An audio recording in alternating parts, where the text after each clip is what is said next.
Вы смотрите программу «Актуальное интервью», в студии Даяна Федорова. Здравствуйте. В Якутске проходит межрегиональная научно-практическая конференция по долголетию, одним из ведущих спикеров которой является наш сегодняшний гость Алексей Москалев, доктор биологических наук, директор Института биологии, старения и медицины здорового долголетия с клиникой предиктивной медицины Российского научного центра хирургии. Алексей Александрович, здравствуйте. Здравствуйте, Даяна. В погоне за долголетием люди часто ищут волшебную палочку или таблетку.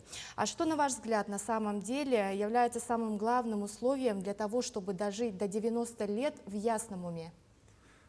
Старение – это очень сложный комплексный процесс, поэтому не верьте ни в какую волшебную таблетку. Скорее всего, это будет такое техобслуживание, когда ты делаешь предиктивный чекап, определяешь свои предриски, биологический возраст, получаешь персональные рекомендации, и делать это нужно динамически в течение всей жизни, и чем раньше это начинать, тем лучше. Конечно же, фундамент – это здоровый образ жизни, который включает в себя и питание, и режим питания, то, как мы готовим нашу еду. Это, конечно же, здоровый сон, это физическая активность, причем это не только походы в спортзал, это и повседневная двигательная активность. Каждый час нужно встать, подвигаться, подняться по лестнице, там, где можно, вместо лифта. И в таком духе также важны упражнения силовые, как минимум 2 комплекса в неделю, для того, чтобы саркопения, мышечная слабость и суставные проблемы не пришли раньше времени. Растяжки, упражнения на баланс, на равновесие и, если позволяет здоровье, интервальные интенсивные тренировки для того, чтобы прокачать работу своих электростанций своих клеток, митохондрий, максимальное потребление кислорода. И, конечно же, управление стрессом. Наша жизнь – это один большой стресс, но стресс – это не враг, нужно им управлять. То есть дозированные стрессы, как путешествия, даже физическая активность – это тоже стресс для организма, медитация – это стресс, потому что это сенсорная депривация, человек отключается от каких-то своих мыслей, источников информации, на какое-то время медитирует, мозг к этому не привык, поэтому для него это стресс. Но это управляемый стресс. Если стресс становится хроническим, то тогда человек заболевает, потому что резервные возможности истощаются.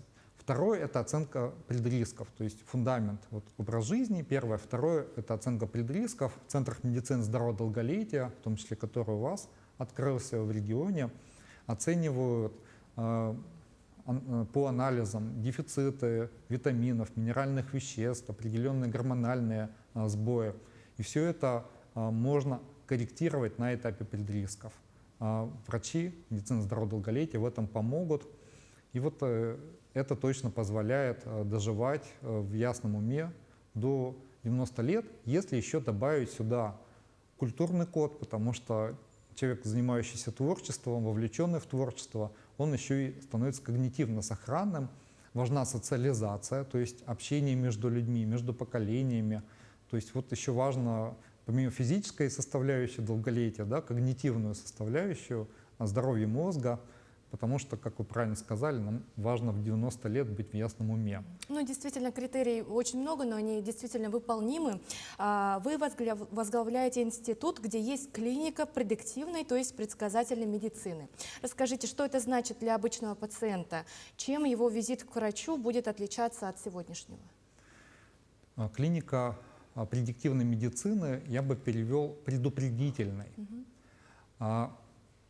Это предотвращение возможных будущих заболеваний, которые через 5-10 лет могут прийти к человеку на основе глубокого чекапа здоровья. То есть выявление этих предрисков, гормональных сбоев, дефицитов витаминов, минеральных веществ, недостаток физической активности, неконтролируемый стресс. Это все выявляется в комплексе, и человеку даются персональные рекомендации еще и в режиме мотивационного интервью, чтобы подсказать ему, что делать уже сегодня, что делать завтра, через полгода, для того, чтобы достичь оптимальных показателей своего здоровья. И дальше человек должен вернуться через эти, там, предположим, 3 месяца, полгода, для того, чтобы проверить, насколько удалось ему скомпенсировать эти предриски и оптимизировать свой биологический возраст. Вот это ключевое отличие, это динамическое наблюдение и предиктивный чекап с персонализированными рекомендациями. Ученые по сей день спорят, что важнее для здоровья сердца – диета, спорт или наследственность. Да? Если бы вам нужно было расставить эти пункты по важности, что бы вы поставили на первое место? Ну, наследственность – это то, что нам досталось от родителей, поэтому это лучше просто знать. Раз в жизни пройти генетический тест для того, чтобы понять вот эти риски будущих хронических заболеваний, насколько они заложены в нашем геноме. Если ты знаешь, предупрежден, вооружен, и человек, который узнает какие-то свои генетические риски, он, как правило, снабжается информацией о том, как не допустить их реализацию. Да? То есть он начинает раньше задумываться о своем здоровье. Это как некий волшебный пинок, извините, для того, чтобы заниматься своим здоровьем. Поэтому генетика — это ни в коем случае не приговор, она взводит курок, нажимает курок наш образ жизни. Поэтому это как вот, некая информация для сведения, для того, чтобы начать заниматься своим здоровьем. Безусловно, физическая активность на втором или даже, я бы сказал, на первом месте. Ну, генетика на нулевой такой этап, да, как бы, просто по дефолту узнать, вот, что на роду написано и с чем нужно иметь дело. Физическая активность, потому что, безусловно, она перезапускает многие процессы, связанные со старением, и замедляет их. Третье – это, безусловно, наше питание, стиль питания. То есть я бы, например, не стал кушать за 3 часа до сна, да, и наоборот стал плотно завтракать. Вот такая перестройка привычной пирамиды питания, да, когда человек забывает позавтракать, бежит на работу, а вечером наедается по полной, и все эти калории откладываются в виде жира и давят уже на функциональные системы нашего организма, ускоренно нас старят.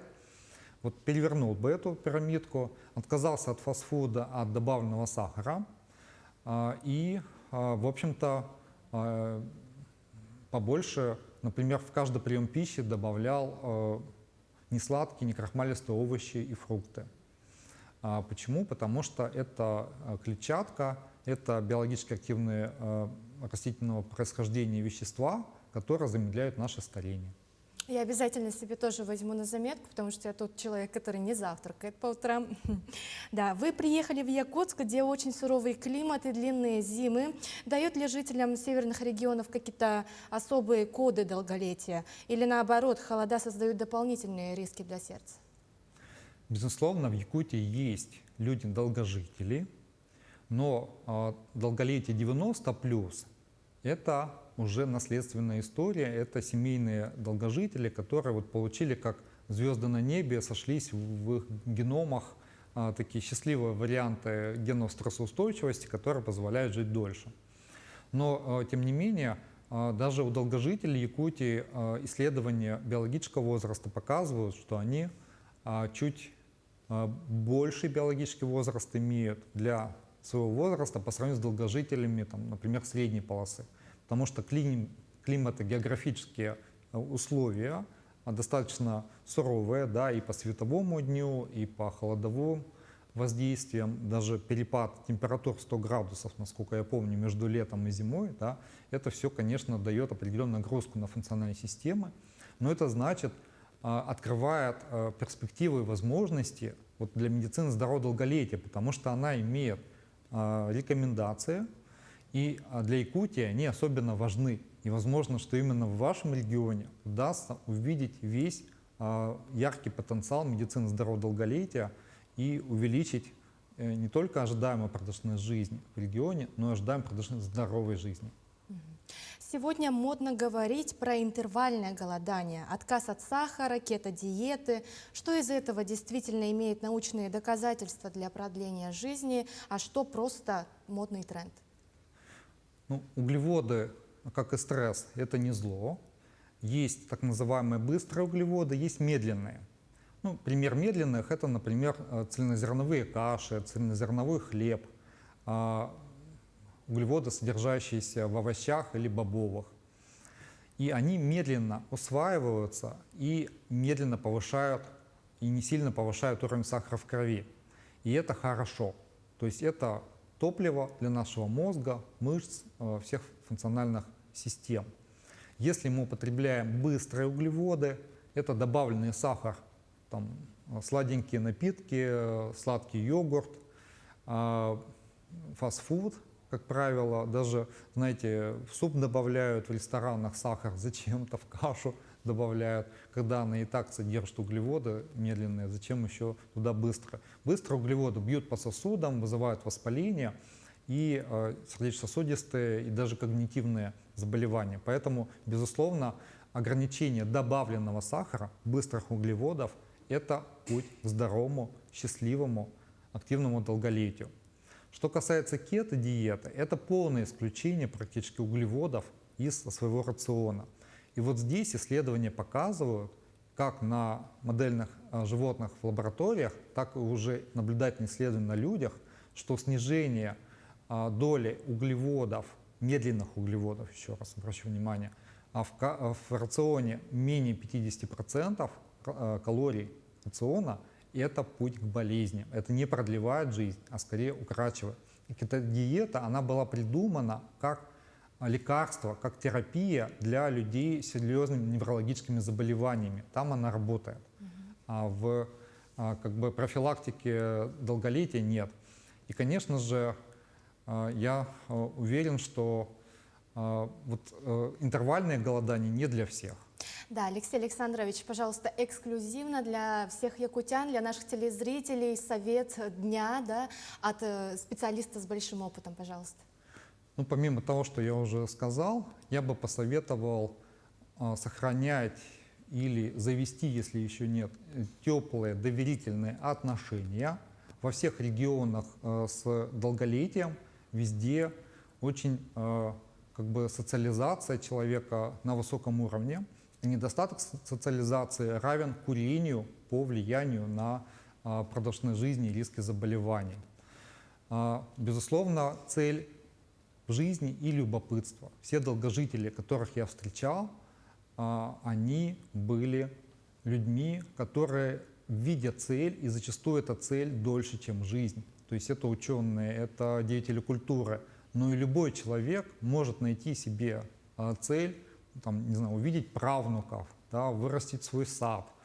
То есть какая-то его частная цель на долгие годы, и она будет его вести, и он знает, для чего он просыпается каждое утро, и он сохраняет любознательность, ему интересно жить. Вот это, безусловно, путь к здоровому, счастливому, активному долголетию.